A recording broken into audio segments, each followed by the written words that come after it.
Good morning. Happy New Year. And with the New Year, I thought that this testimony could be an encouragement to hopefully many people today. It's natural to reflect back on the year, look forward to a new year, see the successes and the failures from the past. And I just want to point out that our lives are filled with choices. Every day we choose how to spend our time, our money, our energy, and ultimately it's the course of our lives that's a series of decisions that we choose to make. And my goal in life is to have as little regret as possible when I get to the end. Now, if you're young here today, much of your time is structured, it's governed for you, but eventually you're going to get to the point where you choose how to spend your time however you want. Your money, what you love to do. And I just want to get to the end and look back. I think we'll all have some regrets, but I would like to limit how much regret I have at the end.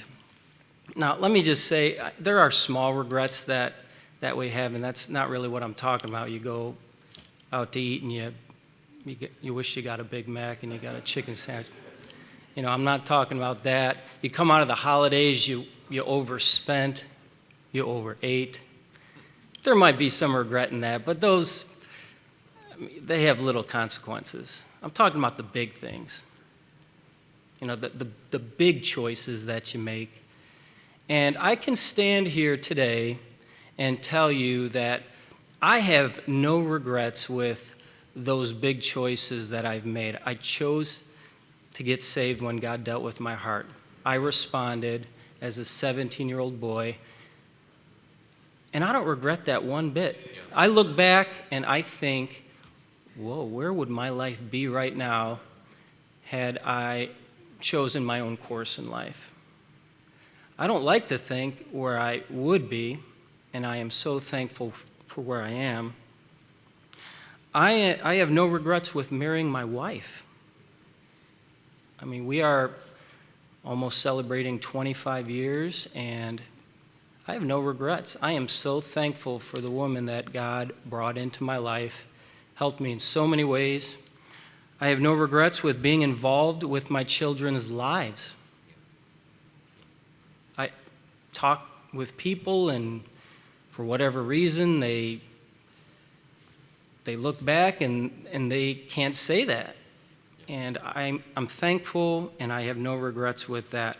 I'm thankful that I read my Bible in 2020, cover to cover. And I can't say it's the first time, but I'm glad I did it again. And I plan on doing it again.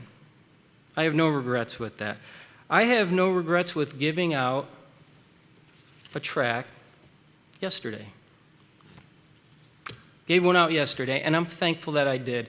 Sometimes I don't want to. Sometimes I don't, but I'm glad I did yesterday. I have no regrets when I open up my mouth for Jesus. When I just stop and I just take the time, talk to somebody about what's really important in life.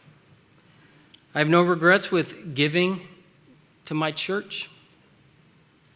We give to lots of things. And I want to look back, and I'm thankful that I give to my church. I'm thankful, and I have no regrets with serving God through my church.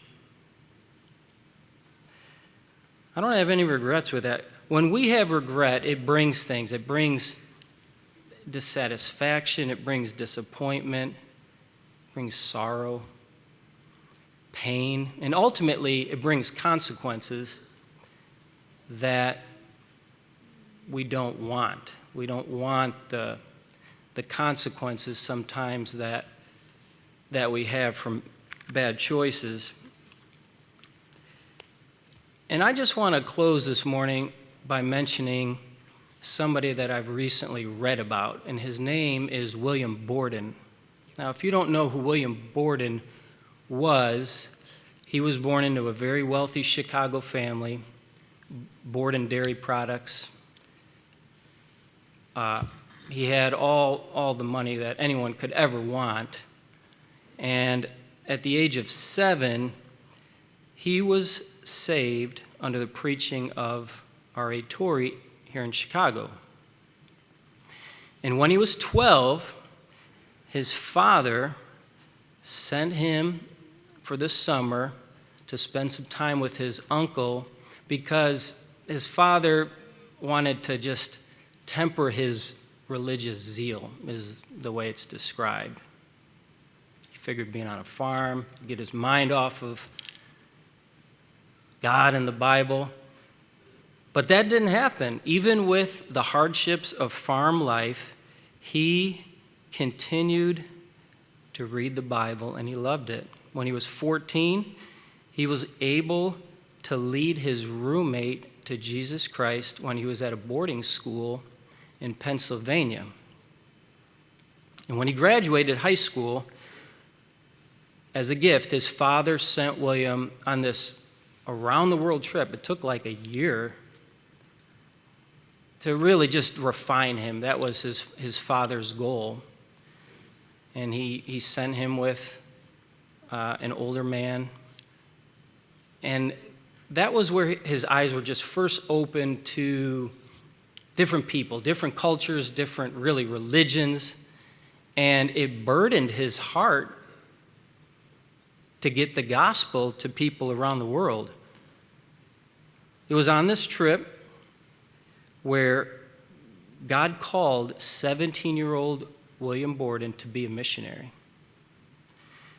And after his return to the United States, he enrolled in Yale College, which at that time, it was a school established to educate preachers and missionaries.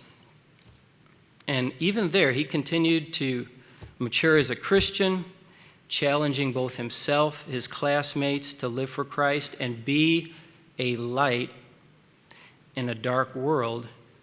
And after his time there at Yale, he studied theology at Princeton in New Jersey, where he became introduced and associated with the China Inland Mission. He really believed God wanted him to go back to China, one of those many places that he visited on that trip, and reach the Muslims in China. He was ordained in 1912 to the gospel ministry here in Chicago.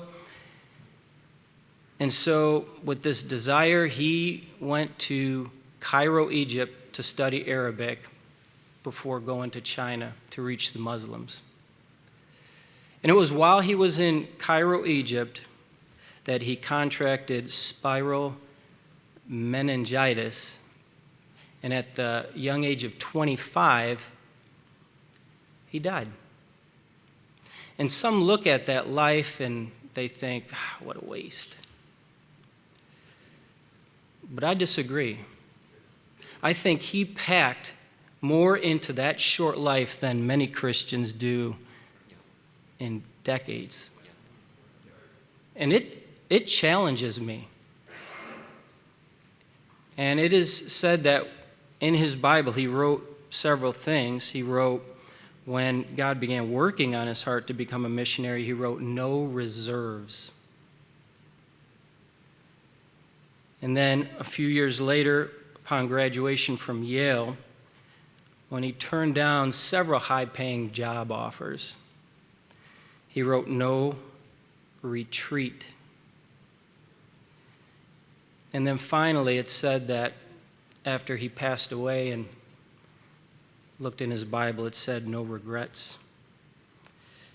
So was his life a waste? I say no. And even by his own admission, he had no regrets for a short life of 25 years. And I would just say that as a Christian, as you make those daily decisions, as Pastor Dameron mentioned about having good habits versus bad habits, ultimately we're going to get to the end and we're going to look back. And I don't want to have any regrets. Thank you.